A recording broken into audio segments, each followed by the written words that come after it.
This is Steve Downs, the voice of Master Chief, Sierra 117, and you're listening to Podcast Unlocked, the world's #1 Xbox podcast. Now, finish this fight. Master Chief, out. What's happening, friends? Welcome to Podcast Unlocked. It's episode 465 for October 13th, 2020. Ryan McCaffrey here, going around the panel. Miranda Sanchez. Hello. Destin Legary. Bam. Hey, everybody. There he is. And Brandon Tyrell. Good morning. Hello. Good morning and hello to you as well. Well, crew, we are, this episode now marks less than 1 month to go until the Series X, which we've been quite literally waiting all year for. So it was unveiled officially at the Game Awards last December.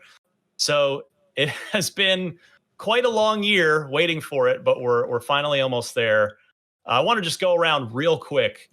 What is the first game? I mean, we have a general idea of the launch lineup. It hasn't been sort of officially announced, confirmed, but we know what's there, generally there on day one, and what's not. Like Cyberpunk comes about 9 days later. What's the first thing you guys are going to throw into your Series X? Brandon Tyrell, I'll go to you first. AC Valhalla next. Nice. Instant answer. You were ready. I mean, yes. You love the series. I love the series. I might be, doing work for it. So there's that aspect of it. But also it's the only big game that I feel like I have to play that also launches day and date. So it's sort of a no-brainer there. How about you, Destin? There's two on my list. It's tough to choose. Yeah. Doom Eternal to test the frame rate and see what this baby can really do. And Destiny 2 New Light, probably just to see the improvements over the Xbox One X versus the Series X. Right. Well, I know Doom Eternal is getting upgraded. Did they say, is that out on day one or is that coming later? Well, it's on Game Pass, so I assume I can just install it. Right, but as far as the next gen update. Yeah. Oh. Did they? I don't remember off the top of my head, but still a great game to throw at it for sure, because it will look good and run really nicely. Miranda, Destiny definitely has it. Destiny, yeah. We expected you to say that. I'm glad you said Doom. Let it throw us a little curveball. Miranda. Fusion Frenzy. I going all the way back. Yeah, but I'm seriously it's so nice to have backwards compatibility for everything. This morning, shout out to anyone who tagged me in that Xbox Wire post showing kind of a little bit more about, I guess, backwards compatibility options, which we've all known for a very long time, but they showed some of the HDR support and kind of improvements for some of the older games. And it's just Fusion Frenzy was listed. And so it's going to be really excited to boot that up. So I will definitely record a video or something of me doing that for sure. But then seriously, there's a lot of other games that I'm probably going to play. Maybe Creed. I'm not too sure. It would be nice to put in a first-person shooter to see what that feels like. So we'll see. Just circling back, they did confirm Doom Eternal will be on Series X and PS5 as free upgrades from Bethesda, but they didn't say anything about enhancements. So okay, that news story is from early August too. So maybe something has come out since then. So they didn't specify if it's a 120 hertz update or not. I'll bet it is. I would be kind of surprised if it wasn't, because on PC they've got 144 support. It's kind of a no-brainer, right? It makes sense if you're going to do it for anything, and the PC version already supports it. Right. Hopefully. Yeah, we'll see about that. As for me, I do want to play Assassin's Creed. I say it every year, and this year it is definitely the highest profile AAA game that's there on day one. But I think the first thing I'm gonna put in the retail, the final one on the 10th. Obviously, I've already been lucky enough to have some time with a few things, which I'm going to talk about in a little while today. But I want to see NBA 2K21, because it is, sports games are always a great barometer for a new console. And in this case, NBA, I know, a lot of people instantly hear NBA 2K and they get triggered for microtransactions and there's a lot of, and I get that. But from a sheer technical perspective, they're building a new next gen specific version. It's not just a port of the current one. So I want to see what it looks like. I have a feeling that might end up being the best looking of the launch games, and I'm eager to find out more. All right.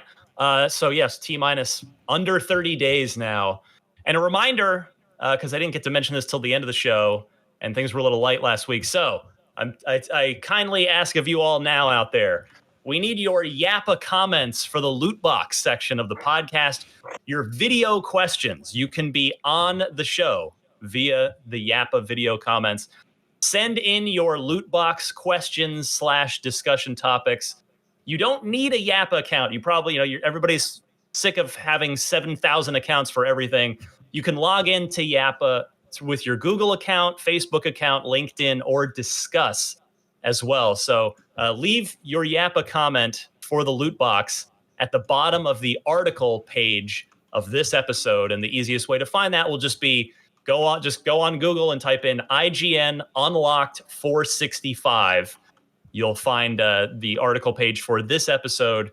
Drop it down in there. It's right above the comments. You'll see the Yappa, the video thing right above the comments. So check that out, and we would love to feature you on an upcoming episode. All right. I want to start this week with Miranda's favorite Xbox Series game of the launch window. And I say that, yes, with very much a smile and a wink, because it's the Medium. She loves, and Miranda, you love scary games so much. I honestly, while watching this trailer, I was just like, but what if I just tab to another window for a little bit? Maybe it sounds like very baby for a lot of people, but I get so in my own head about horror games sometimes. Like, it just sticks with me in a really awful way, and I get really anxious. I'm like, no, I can't do it. I'll just spare myself from this. I'm that way with horror movies. I don't like them. I don't watch them. I literally watched The Ring years ago. Like a significant other at the time wanted to watch it, and I watched it like a 6-year-old kid. This whole time I listened to that movie. I didn't watch most of it. So I'm with you, Miranda. Dude, but games are so much worse than movies, though, because movies you can do that exact thing and turtle, like ostrich yourself, right, head in the sand. But with a game, the punch doesn't come unless you actively are there. It's like, all right, well, wait, take your time, but it's going to happen if you play this game. My limit, I've found, Condemned was my limit. I really enjoyed Condemned 1, which was a 360 launch title. I think it's one of the best 360 launch games of thinking back, what was a really good launch lineup. I think we'll talk more about launch lineup stuff next week. We'll look back. I've been thinking about that for a while, but anyway, the Medium, to circle back here to our original topic, it is not going to make launch, but it will make the launch window. It's going to be out on December 10th. So I'm of two minds on this, and I want to get everybody's thoughts here on this topic. It's a little bit of a bummer. I mean, they never, I guess, outright said it would be a launch day title, but in the context of the launch lineup as we know it so far, I believe, correct me if I'm wrong, it was going to be the only non-sports game that was an Xbox Series exclusive. Everything else is cross-gen. Dirt, Yakuza, Gears Tactics, the list basically everything else that's coming on the first day is also available on Xbox One. So in that regard, it's a shame that it's not there on day one. But on the other hand, you've got people like Brandon Tyrell that are going to jump straight to Assassin's Creed Valhalla and might not have taken a look at the Medium if it was there. I don't play scary games either, so I'm a wash. But yeah, Destin, how do you feel about, you got so I guess it's the first non-sports next gen exclusive out December 10th now. I mean, sure, I'm excited to play it. It's definitely going to be interesting, and all the effects and everything it can do. I'll play the Medium. I don't really mind playing scary games and stuff like that. So yeah, I don't really know what else to say about it besides that. It's cool. It's going to be our first game that we can really dive into and just see what it can do on the Series X. So that's definitely a positive. Miranda, do you think are you just going to avoid this game completely along with Scorn? Yes. I don't see a world where I actually voluntarily play either of those games. But I do appreciate that we are seeing more and more horror games come out because I think they are really interesting. And I think horror as a genre of like any sort of storytelling is really cool because the narrative structure is a lot different, and the way you go about crafting a horror story varies so much between if you're trying to do something that's like really tense or if you're trying to do something that's more so about jump scares. And I think the storytelling there is cool to look at, and I like hearing about them, but I can't be part of it because I'm too scared. Launching 1 month later, that just means that like more people will get in on Black Friday deals, and then more people will be able to play it too. I still consider this like a launch game, basically, even though it's not day one. Fair enough. So mark your calendars for that if you were looking forward to the Medium on your new Xbox Series X or S console. Speaking of cross-gen launch games, because we are going to get plenty of those, I want to take a minute not to... I can't wait till you guys can also play this stuff so that it's not just me yapping away.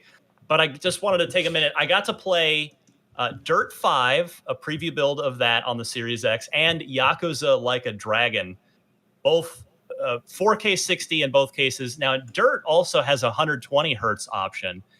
And you can find both of my previews in written and or video form. If you want to read it, go to IGN.com. If you want to watch it, you can go to youtube.com/IGN or IGN.com.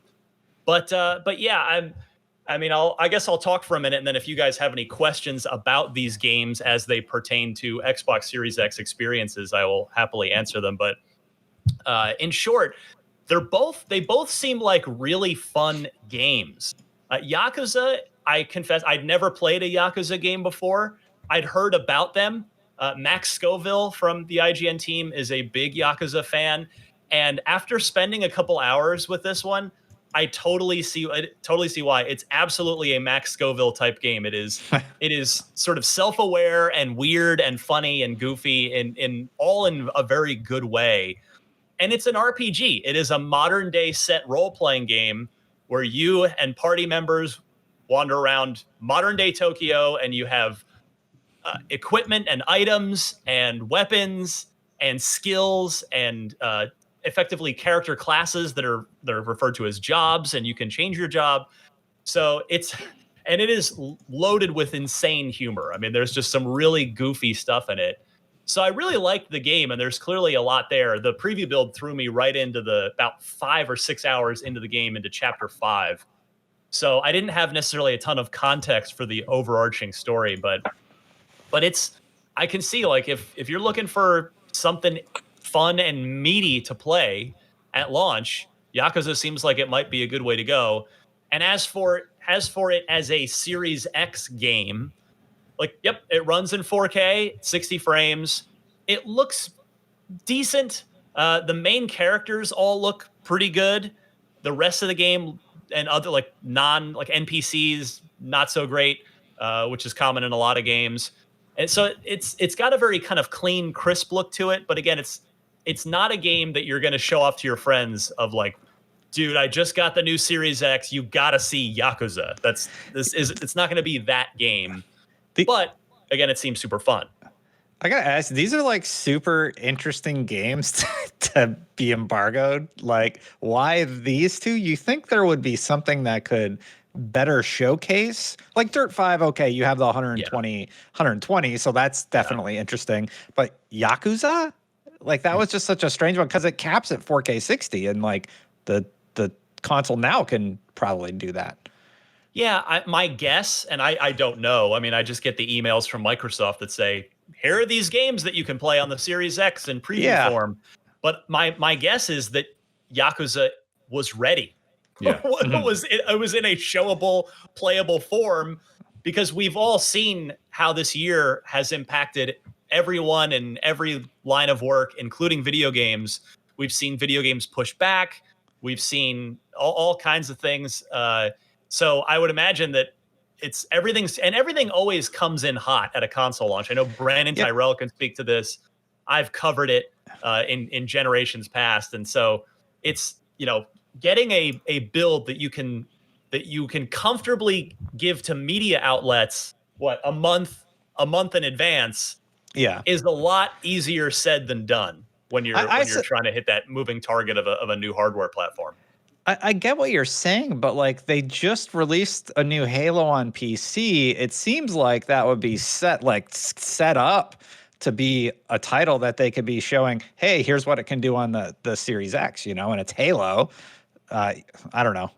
Anyway, I'm glad you got to play those games. I can't wait to play them. Yeah. So that's Yakuza. So I guess, what I would say, I guess as a counterpoint, a polite and respectful counterpoint, Destin, which I think it is a valid point, but you put Yakuza out there as one of the first 2 games that anybody previews, and it's going to get more attention than it might have gotten otherwise, right? So it's a good opportunity for Sega to say, oh, all right, well, people are going to be paying attention to this coverage more than they might ordinarily because it's one of the first next-gen game previews. So there you go. Yeah, times. Because I'll say the Yakuza conversation on Reddit though isn't so hot. I don't know if you've seen it. I don't know anything about that. All I, as I said, I'm new to the series. This is the first time I've played it, but and honestly, if they hadn't made this available as a preview, I probably would not have played it ever. Like it's just with the launch lineup, it's probably not a thing I would have ever tried. I get what you're saying. It's good marketing, really. Yeah. Hey, you gotta. That's half the game, right? So it's the marketing game. And then as for Dirt 5, this one, it's racing games. There's almost always a racing game. In fact, I guess I wish I'd thought to look it up before this show. I'll bet every major console launch has had a racing game on day one, and we're not getting Forza. That's early in development as a reboot, but we are getting Dirt 5. And so, I was eager to play. I have played Dirt before, but going all the way back to when it was Colin McRae, back on like the 360. So I have a little familiarity with the series, but I'm not like a hardcore veteran of it. But just jumping in, there's a ton of depth to it. Like there's a lot of content in this video game. Like there are a million tracks, there are a million game modes, a million vehicles, from regular like rally race cars to like tractor type off-road things, and this sort of just like cage buggy thing that just does rock climbing, and you're going almost vertical on some of the courses. So there's a ton of off-road racing variety. But again, I was not super blown away from a technical perspective. And the thing is, with racing games, you want the racing game to be the thing that looks amazing on your new console, and that's typically what the job of a launch day racing game is. And it's not to say Dirt 5 looks bad; it does not at all. 4K 60, no problem. Go ahead, Destin. Yeah. Here's the thing, like from a technical perspective, the fact that it runs at 120 is very interesting, and that like it manages to mostly maintain that. And I'll just say I watched your coverage and I watched Digital Foundry's coverage, and they did excellent. Yeah, and they did a great job. It's 2 minds, right? Digital Foundry is looking at it from a technical aspect, and they do an excellent job of breaking that down. I really, really admire what they do. Mm-hmm. And Ryan, you're just saying like, if you just look at it and you're showing your friends like, this is the new console, look at this game, they're gonna be like, all right. Like it's just like a meh response, right? So I understand the like from a technical perspective, what was accomplished with Dirt 5 is very interesting. If you're just looking at it and you're playing it though, it looks kind of I mean that's Dirt, to be fair. Like it's always sort of just been like that sort of look. Yeah. But you want that set piece that you can say, check this out. And that's probably going to be Forza in a year or two. Mm-hmm. Yeah. Yeah, I mean, I didn't find, like, I think Forza on the 1X looks better than Dirt 5 does on the Series X.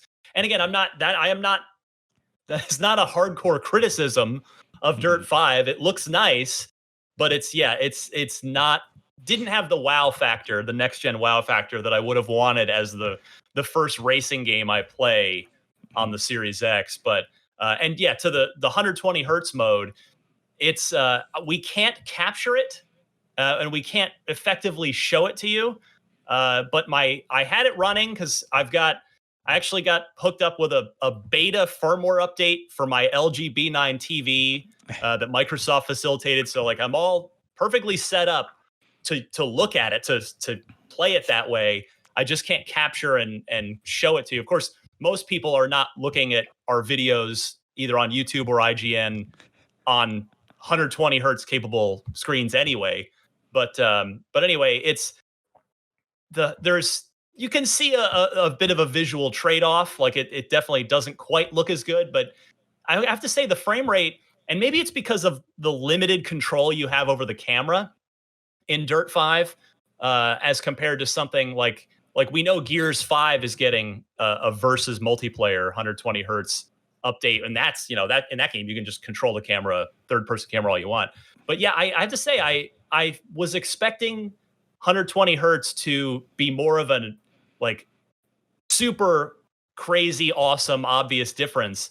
And while I could tell a little bit, it was the jump from 30 to 60, I feel, is way more noticeable than the jump from 60 to 120. Now, I'm only basing this off of Dirt 5. I still have plenty more games left to check out. But yeah, I mean, I guess the long and the short of it is that both games were impressive as video games, but as things to show off on the Series X, they weren't the most sort of next gen, holy crap kind of experiences. Yeah, a racing game at 120 isn't what should be showcasing that. You need a shooter. Yep, absolutely. And we know we've got Gears 5 getting its Series X update for launch, and then I guess Borderlands 3 confirmed a Series X update for day one. Mm-hmm. That was today.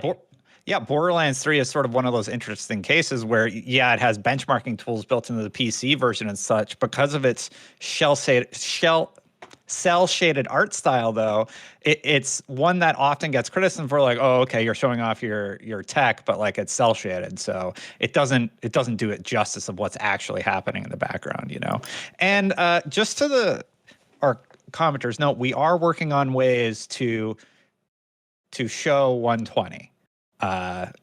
That's been my pet project for a long time. I'm really, really excited to unveil it when it's ready. Yeah, because we know we're going to need to do that with not just Dirt 5, plenty of games in the new generation. So yeah, there's more stuff coming. There will be more coverage coming to IGN. So keep an eye out. I'm keeping very busy with the Series X. All right. Outriders. Speaking of COVID and a weird year and trying to hit a launch, Outriders has been pushed back a bit. Now, Destin, I know this one seems pretty up your alley. Yeah, this run a show for me? Like, what is happening today? Yeah, it has been pushed back just a couple months to. They'd been kind of that vague holiday 2020. Well, they couldn't quite make that. They're going to be February 2nd of 2021. However, total cross-play experience, free upgrades to next gen. So if you aren't getting a Series X this holiday, you could still grab it on the Xbox One if you're interested. And then whenever you do decide to upgrade your Xbox, the game will be upgraded for you for free as well. So yeah, they did cite COVID-19, the pandemic work structure changes as what led to the delay. So Destin, this game's been described as kind of a Mass Effect meets Diablo type thing. It's Destiny. It's Destiny. Yeah, which even it's better Destiny. For you. Yeah, it's Destiny, but like it's more like the way I don't know, Borderlands does it, where it's like co-op with friends, and then you go use your superpowers and kill a bunch of people.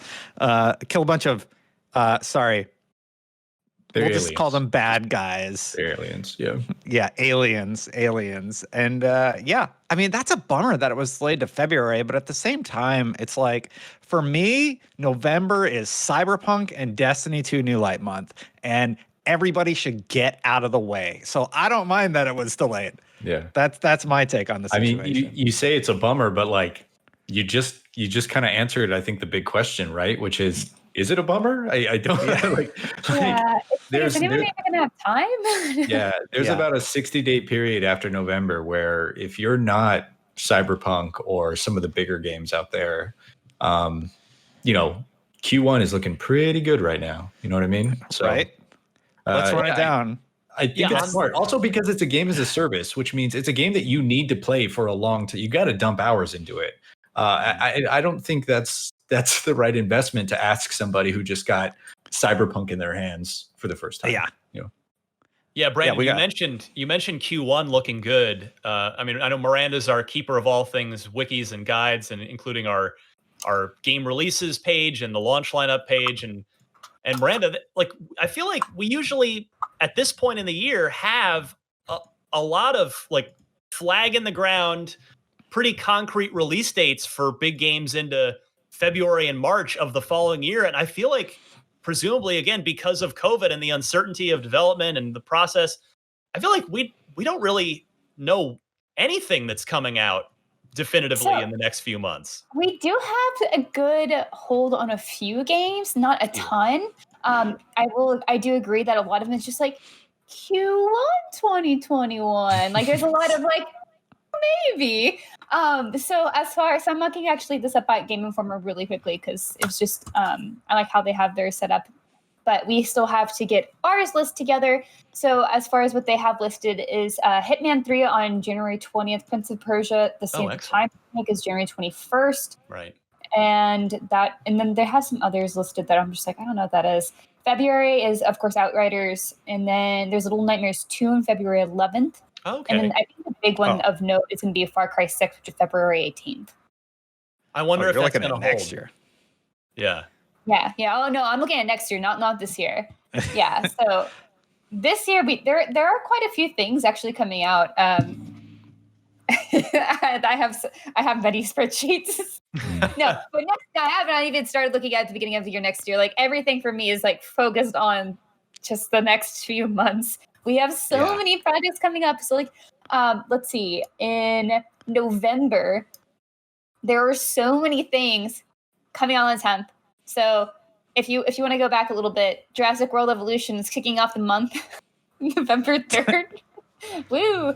But then you have, like, of course, on November 10th, you have Assassin's Creed Valhalla, you have Destiny 2 Beyond Light, you have the Gears Tactics update. Of course, you have the console launch. You have Tetris Effect Connected, which is going to be really fun, I think. I'm actually looking forward to playing that with my siblings since it is on Game Pass. And, of course, you have Yakuza.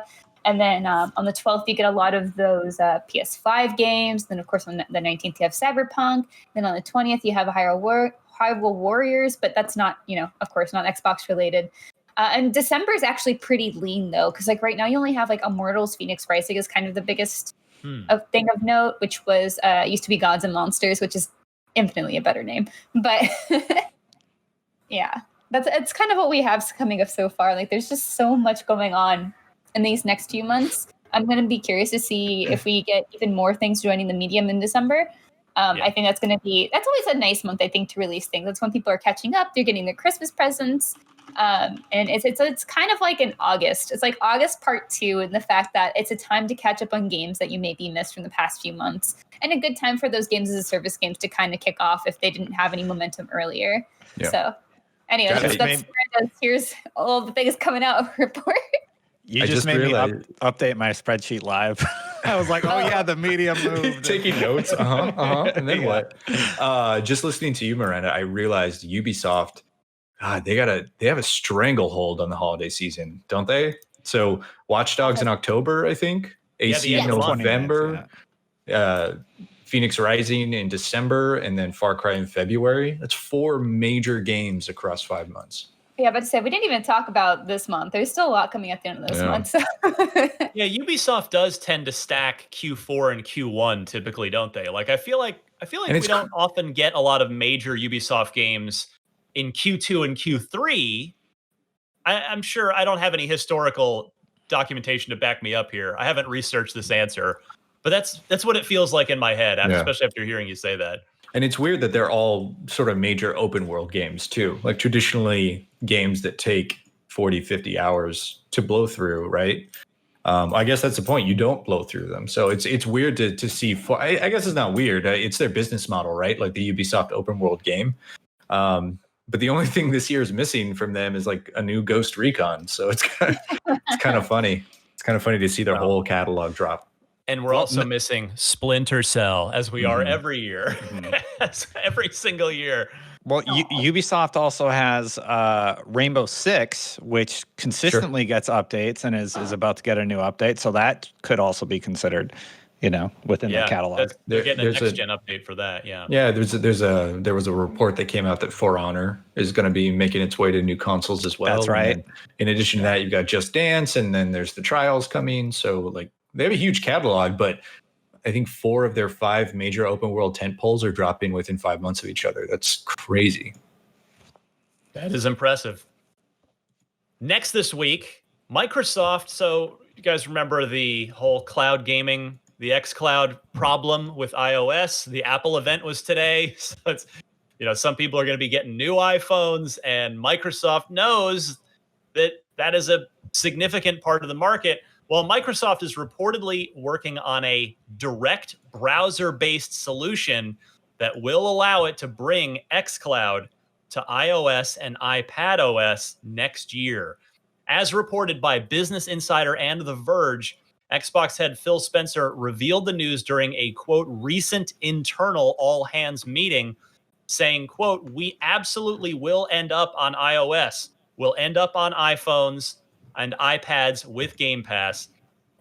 And the story noting the newly announced Amazon Luna may hint at Xbox's alleged plan in that Luna will bypass the App Store by being playable through the iOS Safari browser and will not be a native app. So that's interesting. Yeah, so it sounds like they're going to try to sort of bootstrap it through Safari if they can. Yeah, just go around. Take that, Apple. Apple builds a wall, just go around the wall. That seems so weird because, I mean, I'm on an iPhone. I assume a few of you are as well. But when I think of the Safari browser on my iPhone, stability is not what comes to mind. Yeah, I mean, I wonder if they're going to make sure that it works with other browsers as well. And does that mean you can do Project xCloud from any browser, or specifically for iOS, or specifically for Safari that they're building for? Because whenever, to be honest, whenever I use my iPad, which is my only main Apple device these days, I use the Google Chrome app. So yeah, do I have to, is my Safari app going to be my xCloud app? Is that going to be the new thing? Who knows? If it works, bring it on, because xCloud, Microsoft has done such a good job. I don't think any of us would argue that xCloud on its own seems great. It has been out there in beta. It is great. But also, Microsoft has just done such a tremendous job of messaging xCloud and communicating how, I know we've talked about this on past shows, but communicating how it is a complementary experience to the console experience. They're not trying to get rid of the console. They're not trying to replace anything. But hey, in addition to your set-top box at home, if you want to be out and about, you can totally play your games through your phone with the gamepad, with different phone mounts. There was that official line of 5 or 6 attachments for your phone to have a gamepad or some sort of Nintendo Switch-like controller apparatus that wraps around your phone. So I'm curious how the legal battle is going to go. I mean, I guess the ideal solution would be that for the legal situation to just get settled and then allow Microsoft to just go direct with an app. But that doesn't seem like it's happening anytime soon. But really, it's in Microsoft's interest in 2 ways to just try to bypass this Apple policy however they can, because it's in their own financial interest, certainly, because if they can't market xCloud as a service as part of Game Pass to the entire iOS ecosystem, that's a lot of people that are going to miss out. But quite frankly, again, to Microsoft's credit, they have not just talked, but they have shown that they have gamers' best interests at heart over these last number of years now. They've really been doing a lot of gamer-friendly, gamer-first initiatives, and this is just another one. They say, fine, Apple builds a wall, we'll dig our way around the wall. It's fine. What an analogy. Thank you. Yeah, There's it's probably strange. a better one. Maybe like I just mean topical, really. It's strange, but I mean, I haven't been following the whole Epic Microsoft Apple situation very closely. But correct me if I'm wrong, because I might be. But the issue is that Apple does not want apps that allow you to purchase or that basically provide a storefront outside of the Apple sort of closed walled garden. Apple They want their wants a cut. Yeah. Okay. So that's what it is. So I got to imagine that just allowing some sort of browser-based storefront as well is still going to be an issue. But the question is then, is it outside Apple's purview? If it's on the browser, I would say, yeah, because they can't limit what you're searching on the internet. Right? Because but that would be.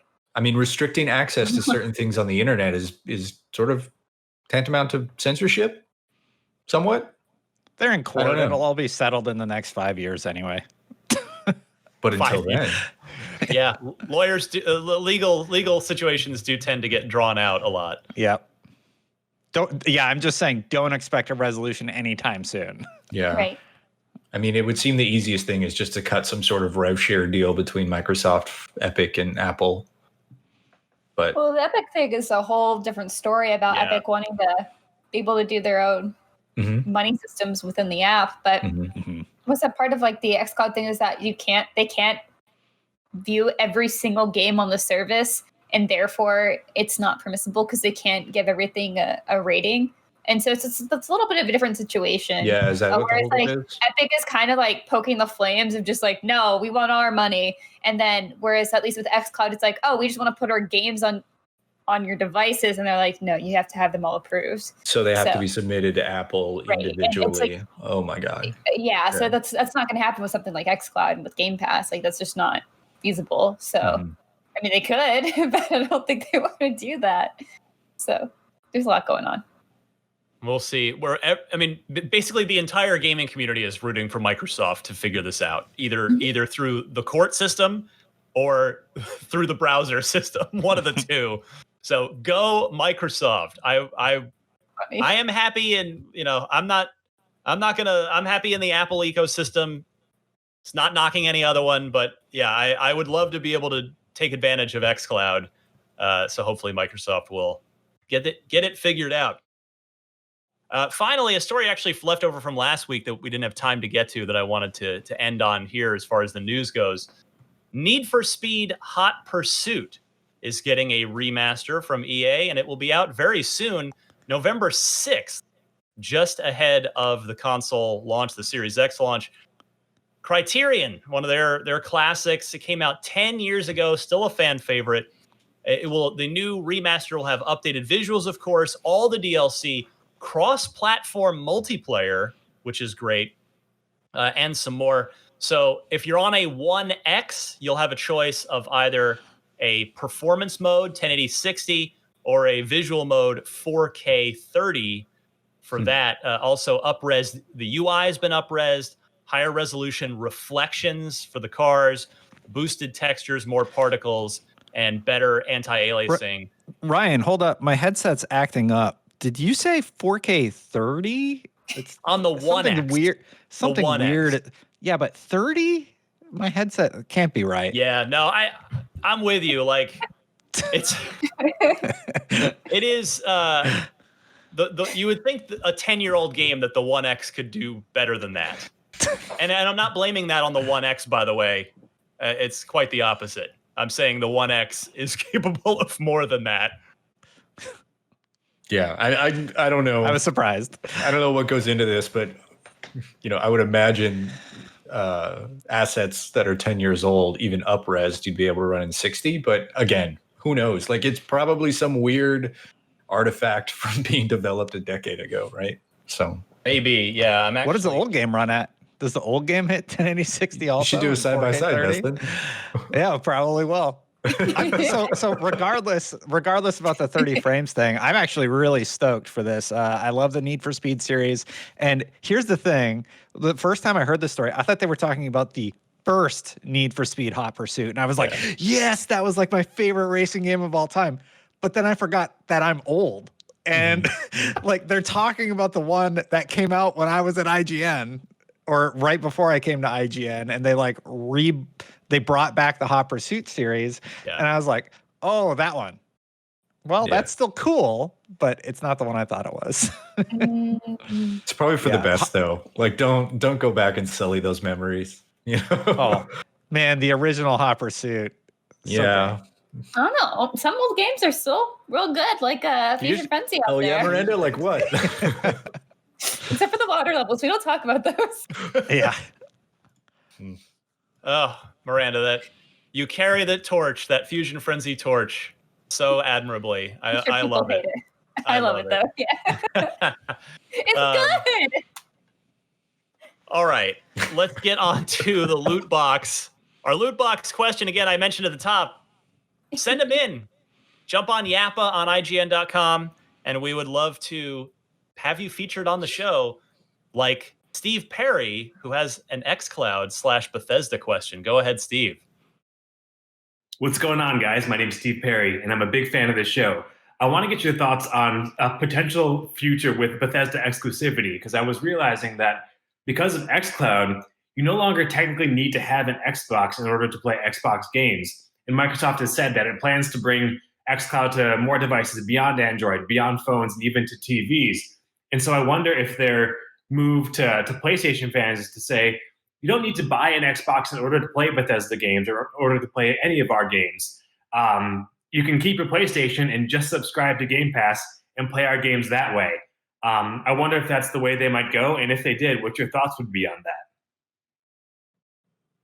Well, thank you, Steve. I've seen this come up a lot on my Twitter feed since the Bethesda acquisition. Is the Bethesda acquisition the leverage that Microsoft needs to try and get Game Pass onto the PlayStation? Brandon, I'm going to go to you first on this. Is xCloud? Yeah, I think we're actually looking at it in a fairly narrow frame through that question. I mean, it's a good question, and Stevie brings up a good point. And also, I just want to say it's really awesome to be able to see Unlocked listeners, like actually see their faces and ask their questions. I really enjoy that. But I think the framing of it is a little narrow. Like xCloud is Microsoft's answer to the question, what do I do if I want to play Xbox games, but I don't want to buy an Xbox? So yes, I mean, I think this is probably a good first step for that, right? But I think it also sells short the fact that it's not just PlayStation users. It's people who primarily play on their phones, people who are on PC. I mean, they have Game Pass for PC, right? But more and more you see Microsoft decouple themselves from the idea that the Xbox as a console, as a game console, is their primary way to engage with their audience. I don't think that's the case anymore. And with xCloud, you're going to start seeing these kind of questions of, oh, but will it run on this? And will it run on that? And will it run on this? And, they just bought Bethesda. And if you ask Bethesda that question about Skyrim, they'll just say, yes, it'll run on everything. And we'll put it on your refrigerator and your smartwatch. And, next year we'll see it on a Fitbit, I'm sure. But I think, to answer the question, I think this is a good first step of seeing Xbox games on literally every platform. Miranda, you think will there be snow and hell and Xbox Game Pass gets onto PlayStation? Is the Bethesda acquisition the first snowball towards that? I have my hands on my hips right now. Listen, y'all, it took so long for PlayStation to get on board with any cross-platform thing. Like it felt like they were dragging their feet. I do not see a world where Game Pass is on a PlayStation, like any of the PlayStation devices. Maybe I'm wrong. I do not see them wanting to play that game. I think maybe Microsoft is a little bit more open-minded about where they put their platforms. I think to the point of like having it maybe as an app on a TV, that could absolutely be something. Mm-hmm. And to Steve's point, yes, they are definitely trying to, or like Microsoft is definitely trying to make sure that people can play Xbox games without having an Xbox. And that's what we see them with their initiative on PC. Like that's been an ongoing thing. That's been time and time again. You hear people was like, well, why do I need to buy an Xbox if I have a really great PC? It's like, you don't have to. No one said you had to. I mean, that's the whole point, right? They're trying to let you have a lot of different avenues to play Xbox games. And so to your point, Stephen, yes, I think it's going to be a good option for PlayStation players who do maybe want to play Bethesda games but don't necessarily want another console. Having xCloud or just subscribing to Game Pass Ultimate or whatever it may be in the future, and they can play on their PC, or if it runs really well on their phones or whatever it may be, they will have that option. And I think it is a good idea for them to have that. So it's just a way to get these games without having to actually buy the console. To that point, though, I think a lot of people say that, PC is such an alternative to having an Xbox. Like, why get an Xbox when you can just build a PC? It's like, well, do you guys want to talk about PC pricing and how hard it is actually to build a PC? Because it's not easy. It is complex, and they get freaking expensive. Like, what you're going to play for a console versus a PC is very different. So I think for people who already kind of are in the PC ecosystem, it's a great alternative.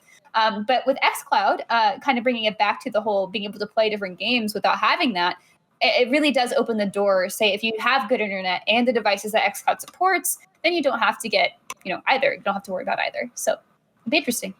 All right. Thank you, Steve. And again, send in. Hey. We're running out of time. What do you want? Real quick, Steve, send me your workout regimen. You're in very good shape. Second of all, so real quick, this is an incredibly smart angle I hadn't thought of. Just real quick, I just wanted to say, I think Microsoft is done playing nice with PlayStation. I do not think we ever see Game Pass on there. I think they're tired of hearing we don't have any content exclusives. They buy Bethesda and they're like, I'm sorry, what was that? We don't have any exclusives? What? Now it's we got to play nice and everything. Now we're the bad guy. We'll see what happens with all this. I think Xbox is done with all that, though. They are going to kick butt with this new console generation. You bring up a really good point, and I think let's jump right into the callback to the news story we were talking about earlier about them figuring out how to run xCloud via browser. Consoles have browsers, so yeah. If you want to bypass if you want to bypass the idea of having a Game Pass app on a Sony PlayStation, there is a world in which you could potentially run something through a browser. I'm not sure how it works. I'm not a scientist, but it is possible, I would imagine. However, the other thing I will say is that Miranda brought up an excellent point about Sony's hesitation to really conform to the idea of an open ecosystem, I guess, open market. And they only really came around after public pressure. So the idea that if PlayStation players want an Xbox Game Pass app on the PlayStation and Microsoft is for it, the more successful Game Pass is and the more call there is to that, opens that door, I think. But right off the bat, I doubt it. Yes. And to Destin's point, you know what? I would like to see after this week and my mentions on Twitter, can Microsoft just buy Sony whole and then there can just be one console plus the Nintendo? No. And what have you done? Wars forever. Just end it. Let's have the Microsoft PlayStation and just merge everything and call it a day. And no, I'm not serious. You just got done talking about your Twitter mentions. What are you doing? I know. What have I done? You do this to yourself. Listen to Batman. Well, I think, all right, we're going to have to save trivia again for another week. Let's just do it really fast. We all know the answer. Speed round? Okay. I was hoping this would be a layup. In fact, I was a bad host. I didn't write down who sent this in, so I apologize. That person's going to know who they are. In 2014, Microsoft published a game-creating game similar to Little Big Planet and Dreams. What was the name of that game? Was it Project Spark, Project Adventure, Project Odyssey, or Microsoft Game Maker? Brandon, you're in the lead with 7, and Miranda and Destin tied with 6. So it is neck and neck. I'm going to go Destin's way first. A. Project Miranda. Spark. A. Project Spark. Brandon? A. Project Spark. Final answer. So everybody did know this one. It's good to have layups from time to time. Good job, everybody. So we get.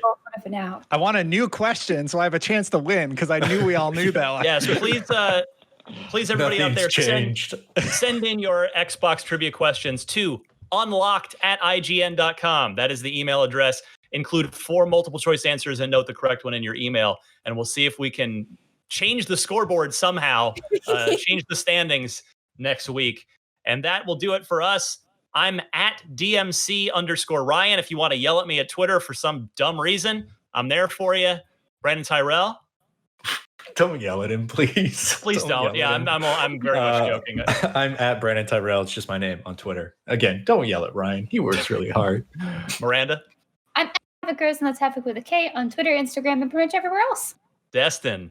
Destin Legary at Destin Legary. Twitch.tv/Destin. Watch my videos. Love it. IGN.com. You can find us. And hey, subscribe to our show on YouTube, youtube.com/IGN Unlocked. And with that, this was episode 465. We'll see you all again next week.